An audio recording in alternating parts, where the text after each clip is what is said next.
everybody doing? Hope all is well with you. I just wanted to kind of start. I normally would do one of these on a Monday for my writing time videos, but I was working Monday night, so I didn't really get a chance to do it. So I felt like I would jump in and go ahead and talk a little bit about what I was going to talk about today, and then go ahead and just take some questions and answers, different things like that as people jump in. If people had questions or just wanted shout outs or whatever, we could definitely do that as well. But I just wanted to take a time to upload a video here on YouTube and talk to those who have started supporting me, or different things like that, or those who have jumped in. However you've come in, I want to say thank you. If you're finding me for the first time and you've never commented or anything like that on my channel, I'd love for you to do that. So go ahead and like, comment, subscribe, all that fun stuff. Because, anybody knows anything about YouTube lately, there's been some new changes going on, things like that as far as the way the algorithm works. And so, for example, a lot of smaller YouTubers are concerned because of the way monetizations work. Of course, I've never been in that mindset yet because I haven't had the subscribers to do that. But anyway, the way YouTube is changing the rules somewhat, they're really, people are just kind of cracking down. So I just want to say for those of you who are smaller channels that are on the platform, you have a message to share, whether you get paid for it or not. And I know I hear a lot of people say, well, if I have to do all this extra work within a month's time just to get this thing going, then, what's the point? Well, the point is your story. It has a point. And so you want to make sure to go ahead and tell that to as many people as possible. So don't feel like, don't feel like that your story is less significant because of that. So I'm going to take the time to just go into the little bit of stuff I wanted to go into. Last week on the writing time with Will, I really talked a lot about the hero and what a hero looks like and different things like that. This week I want to kind of talk about the hero's journey and what that looks like, because the hero's journey is something that is a classic work that really sets the stage for how heroes were written. So that's kind of what I want to talk about. But if you guys comment, I'll be more than happy to jump into it and get into whatever you comment about. We can talk about that as well. So just want to let you know that. Anyway, so I want to talk a little bit about the hero's journey. And I'm going to use Star Wars. Why am I going to use Star Wars? Because I know a lot about it. So I'm going to use Star Wars and kind of talk about the hero's journey. There's always that point that starts in a hero's journey where they have the life that they're comfortable with. And normally, for example, Luke, he was comfortable being a farmer with his uncle and aunt. That was what he was doing. So he didn't have any, he didn't think there was anything greater for him. And then there was a point where, he goes to the scrapyard with his Uncle Owen to go look for droids to do some things around the farm. And R2 becomes the thing that kind of pushes it, because he gets that message from R2 about, about being the only one that can help. Hold on just a minute.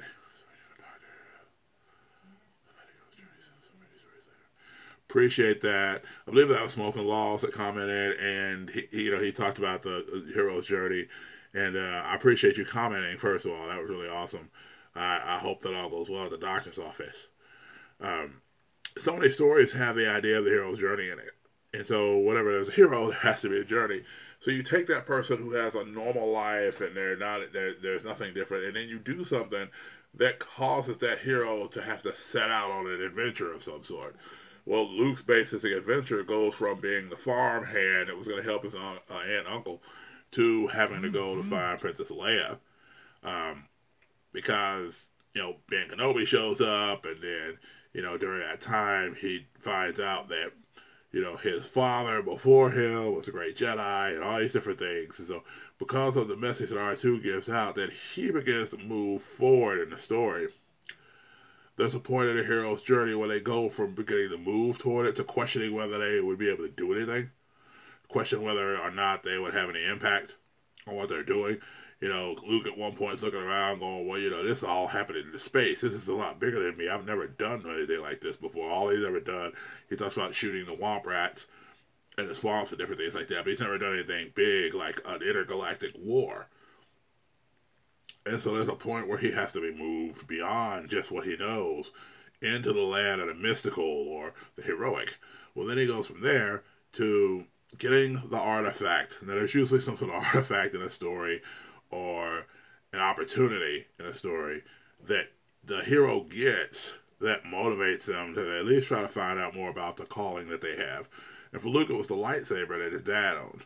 When Obi-Wan hands him his father's lightsaber for the first time, he really begins to understand that he has a greater purpose than the purpose he knew of before he met R2 and got the message and met Kenobi, who becomes a mentor in a way and really beginning to train him in the ways of Jedi. Because he didn't even know, the way the story goes, you don't even know that Luke knows anything about Jedis prior. So he has no real experience with the land of Jedis or anything like that. So then you go from that point to what is referred to as the first major trial. And usually what happens in those major trials is there is a bit of failure that usually comes in the land of threes. So there's a point where during the course of the hero going through his journey that he fails in trying to find what he's looking for. Now, mind you, they do find Leia. But they do find Leia. Once they find Leia, they have to swing across the pit. They have to get out of the trash compactors. They have to do all this different stuff, and all these different things happen. And these trials almost destroy our hero, but he somehow, he or the gang that's with him, including Han Solo, C-3PO, R2-D2, Chewie, and Leia, they all go through and they do their things in order to help solve the mission. But then there's a moment in the hero's journey referred to as the moment of loss, or ultimate failure.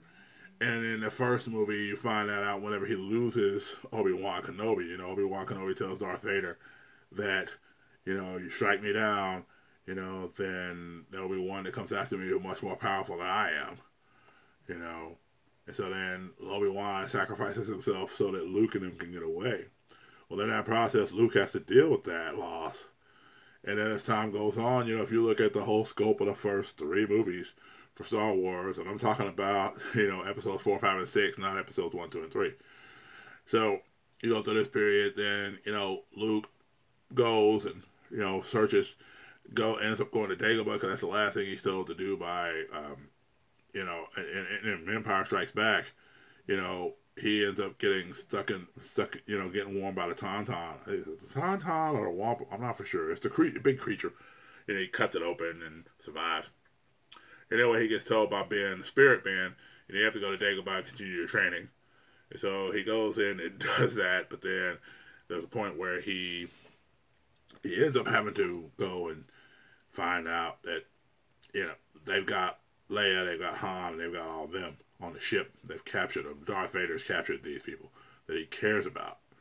And so at this point, they go in and it's, pretty crazy. And he ends up going in, even at the risk of not getting trained, because he doesn't end up getting his complete training from Yoda, goes in and then, has to go save his friends from Darth Vader.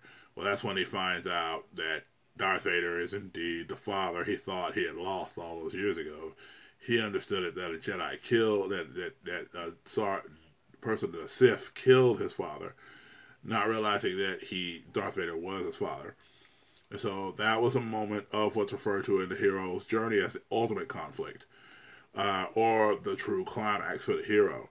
Because now the hero has to make a decision, because you have Darth Vader basically saying, come join me as father and son, will rule the galaxy, which creates another part of the hero's journey, which is referred to as the ultimate temptation.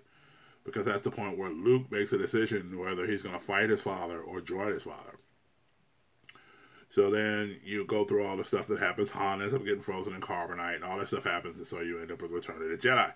And so then Luke has to come through and do all this other stuff in order to eventually get to fight his father again. Now you have another moment of last-second temptation, where the Emperor comes in, and the Emperor says, hey, why don't you go ahead and kill him?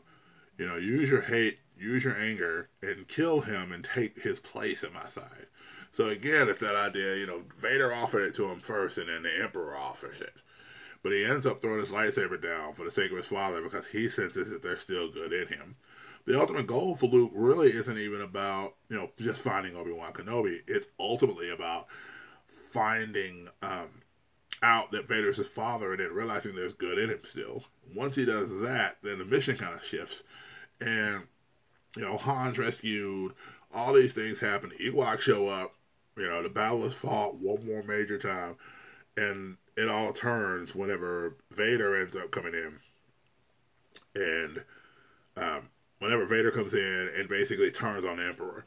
And so that's the moment when Luke's first major arc of the hero's journey really comes to fruition. And he ends up not only saving the universe, but he ends up bringing balance. He truly brings balance to the Force in a way. Because Anakin being there, hello Metro Sonic, what's up, how you doing, man? He ends up bringing the balance back to the Force in a true way, because he ends up helping Anakin become the good he was meant to always become. And so Luke's hero's journey kind of ends there for the most part, up until we get to The Last Jedi. Not really wanting to get into that, because that's a different area of it, because by this point you have a different Luke who's very much established and a lot older. But I just want to talk a little about the hero's journey and answer any questions. Yes, I am talking about Star Wars, but I'm talking about it in relation to the hero's journey. I took a look at how Luke went from being a guy who was on the farm all the way to him becoming a Jedi. And there's a literary idea called the hero's journey, and so that's what I'm mainly talking about. But I'm using the story of Luke to tell that story, because when he starts out, he's very content to being a farm boy, and by the end, he's a Jedi master. And so, now, again, not going to talk about how in the world was he a Jedi master when he never got trained. Yeah, it is a cool concept. I write children's books. And so a lot of times when I write my children's books, I have to think of things and how I want to frame my stories. And so one of the things I use is the idea of the hero's journey.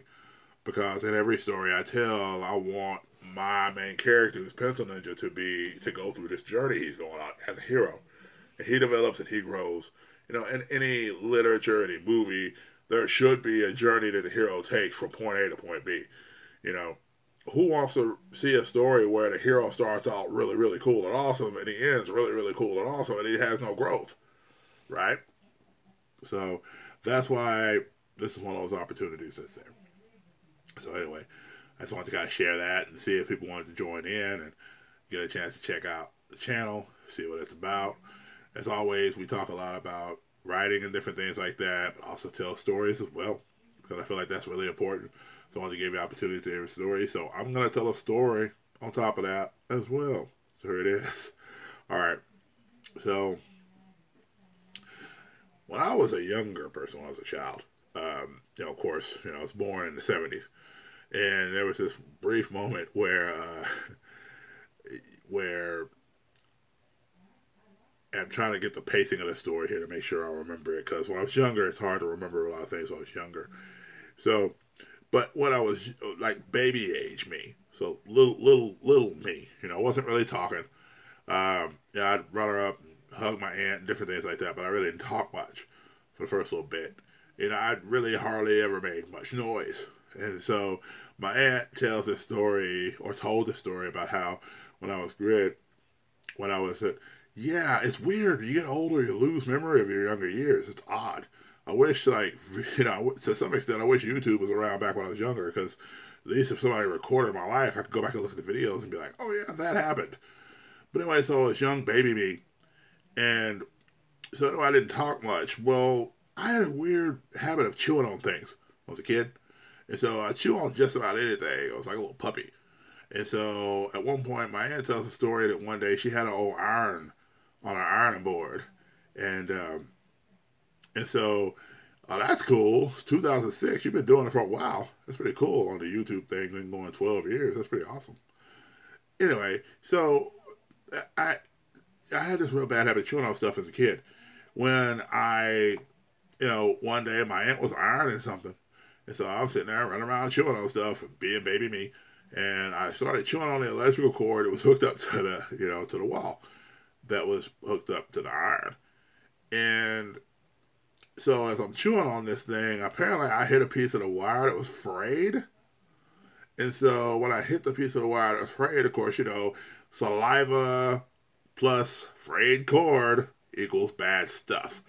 So the next thing I know, I bit into it, and when I did, like, I got burned real bad on my lips, and I started running around the house screaming, fire, fire, fire. So, of course, my aunts and them always joked that my first word was fire, and not like mom or dad or anything like that, just fire. And so my aunt is running around chasing me with aloe vera, trying to put aloe vera on my lip. I'm screaming and hollering, fire, fire, fire, running around the house. And as I got shocked, and then she finally caught up with me and put the aloe vera on my lip. And of course, it kind of soothed my lips a bit. And yeah, so that's a fun story time moment. You know, baby me biting electrical frayed cord. Yeah. By the way, guys, not to have to tell you this, but don't bite frayed cords. It's bad. It's not healthy for you. So, shouldn't do it ever.